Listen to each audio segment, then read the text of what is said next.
I think when we stop comparing ourselves and use Jesus, his standard, as our measure, then we can be impacting in the kingdom, and we could be people that edify the body, because in our speech, we're going to build others.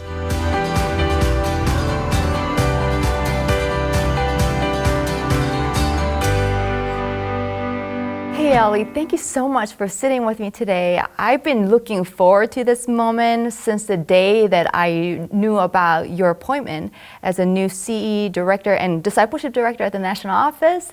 And so finally, I get to see you, and I can't wait to get to know you better. And I just recently read an article about you in the Hispanic relations. And in that, I found an amazing quote that you said, and it says, "Whatever you say, talking about God, whenever you call, I'm going to say yes. Whatever you ask me to do, I'm going to be obedient." Yes. Wow. Obedience really sums up the life of ministry, right? And now that you say yes to this audacious role as a national discipleship director, but people say, wow, Elly has arrived, right? But I want people to know your story too, and I want to get to know you a little bit. And how did God bring you to this place through your different seasons of life? Well, first of all, thank you. I'm very, very honored for the invite, and also to get to know you. Heard wonderful things about you, Sehi. Thank you. And yes, when we say we want to obey God, we don't know entirely what that means or how that would roll out. But life with Jesus is truly the greatest adventure.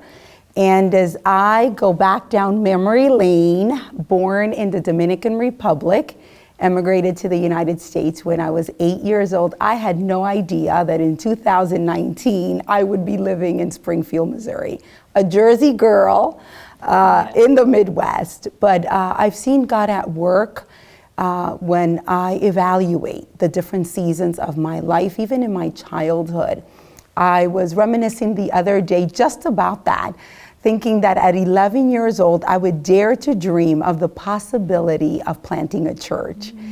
And after God found me the most wonderful man, at least to me, Sergio is. Of course. And he told me he had a calling to the pastorate. I didn't think that that would include church planting. So even as a young child, I think God had already placed in my heart the desire to serve him in whatever area of ministry he might call, but also the opportunity that I've had to be mentored by great leaders, and very blessed that my local church believed that children and youth could be called to the ministry, and giving them opportunities to grow and to develop and to exercise those gifts that the Holy Spirit deposits in our lives. And later on, after we got married and were able to plant a church, I had the opportunity to serve my district as district youth director. Now, which district was this? Spanish Eastern. We cover a geographic area of 17 states. So yes, but once you're there and you do it, you don't think how immense it is. But now as I travel across the country and see other districts, I'm like, that is pretty immense. Yeah.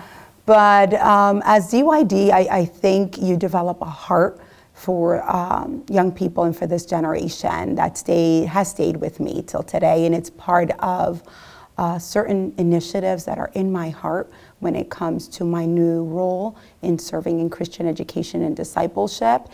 And unbeknownst to me, God ordered my steps, even in terms of my education. I have a business background, and dissatisfaction in the business world led me to seek a degree in education.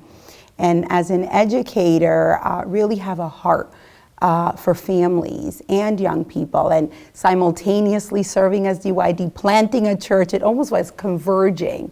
So I sit here today as a product of God's goodness and greatness, and to inspire others that regardless whether you have humble beginnings, if you place yourself in God's hands and are willing to be obedient and to die to your own desires and say yes to the amazing life that God has for you, let me tell you, you'll never regret it.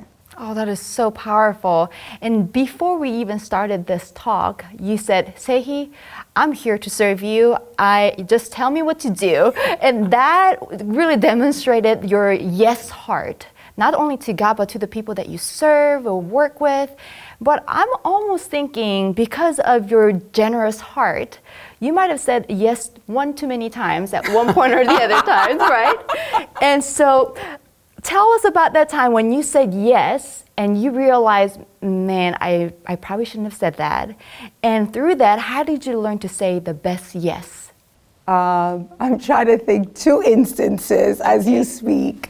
One, I think I haven't tackled anything that wasn't larger than me. I understand my dependence on the Lord. And yes, God gifts us with gifts and talent, and our schooling prepares us. But the purpose and the calling has always been greater than my abilities.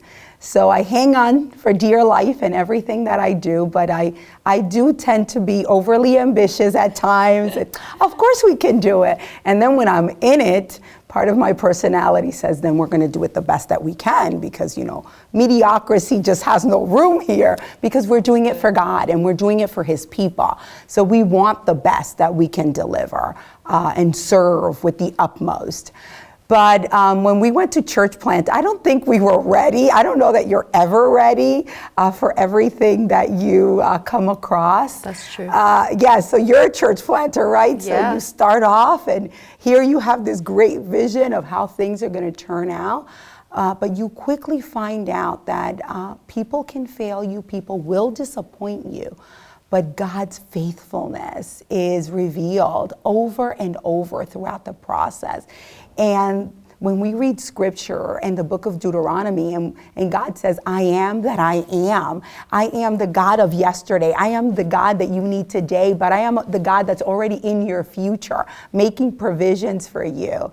And whether I have fallen short of the mark, he has always pulled through, because he's faithful to himself. So, Elly, I have to tell you, your passion for being obedient to the call that is bigger than your abilities. I mean, as I'm hearing your stories, you're not scared by this. And in fact, you're hungry. It seems like, God, give me bigger things. Like, I want to do this because I know that you're going to be with me. I have to say that is very inspiring, because sometimes as female ministers, we want to settle for something that is safe. We want to play safe, not offend anybody, or just play by the rules, right? Which we need to, but there's times we need to kind of step up and step out. And your story really inspires us to just that, have an audacious dream, that God-sized dream, and don't be afraid to act upon it. Even if you know that we're not equipped to do that, you say, just step out and God's gonna help us through. I think that boldness in me comes from the blessing of being allowed to make mistakes and owning up to them. We are going to make mistakes. Don't be afraid to try, because you are going to make mistakes. I want to honor my previous superintendent, Reverend Reyes. When I served as DYD and I wanted to try new things, and even my current superintendent, Manny Alvarez, I don't think I came up with a crazy idea that they ever said no to. They were like, go ahead and try it. It was, what's the worst thing that can happen? That it's not going to work, and then you can learn from it. And just given that freedom to say, go ahead, try, experiment. And then when I sat across from him and I got the feedback, he would always say, so what did you learn from that? How can you make that better? And that's something that I've carried with me. So every experience, I always gravitate. I always want that feedback. What can we do better? What did we learn? And if it didn't turn out quite the way we wanted, what can we tweak? What can we go back? And that ability to self-reflect and self-evaluate, I think, is important. And also inviting others to speak to our lives, to having a healthy inner circle, not being afraid of having people tell us in areas that we can improve. I think that helps us probably launch out and be bold and not be afraid. It's a learning experience. It's something to grow. It's something that we can be made better as individuals. I think that's so true. Knowing our weaknesses and strengths make us better as ministers. We don't want to settle anything for less. In fact, in Forbes Business Journal, it says that self-awareness is the key to great leadership, and because it impacts the company's bottom line. Now, we understand as Christians, our bottom line is the souls, right? It's the salvation of people. So as Christian leaders, female leaders in ministry, how can we develop or even increase our self-awareness as we move forward in our ministry calling? I think as women, we are always comparing ourselves. That's true. Constantly. I think that's one of our biggest enemies. We're always comparing ourselves.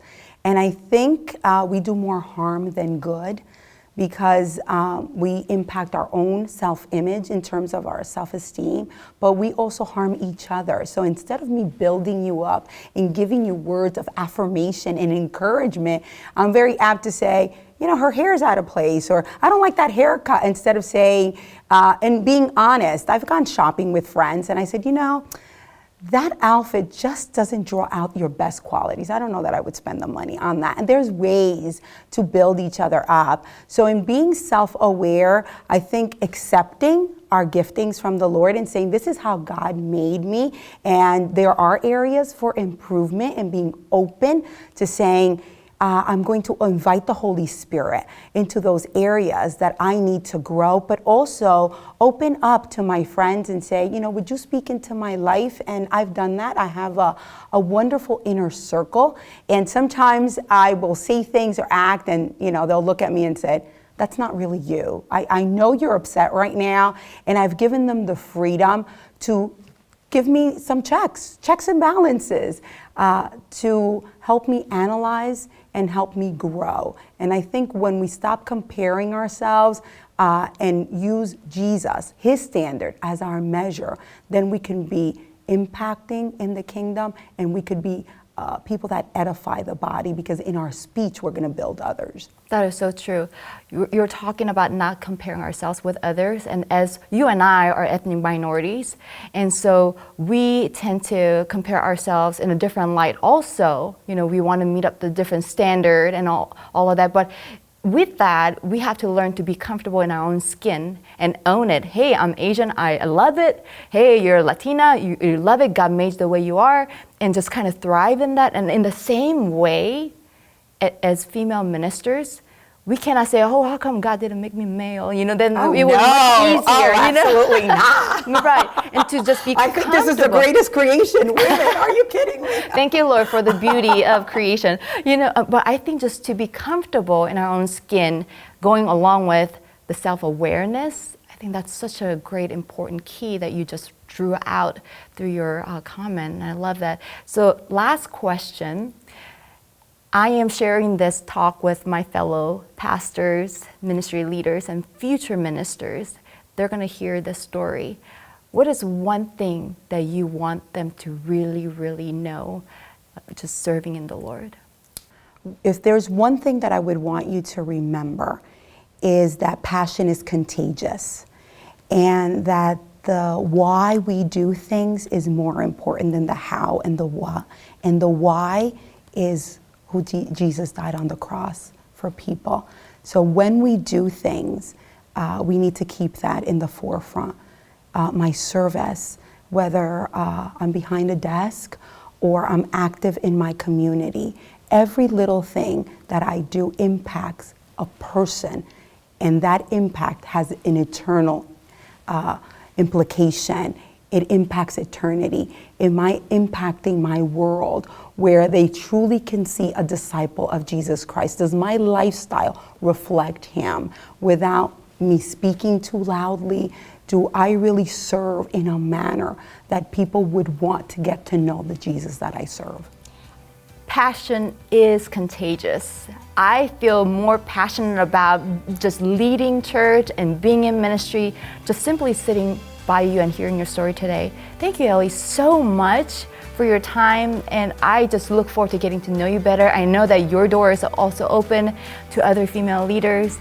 thank you for what you're doing and just being contagious with your passion. Well, thank you for the opportunity, and I am honored to serve in a fellowship that believes in the ministry of women and where there is no glass ceiling, that when God calls you, you have the support of your leadership, and I look forward to the honor of serving you.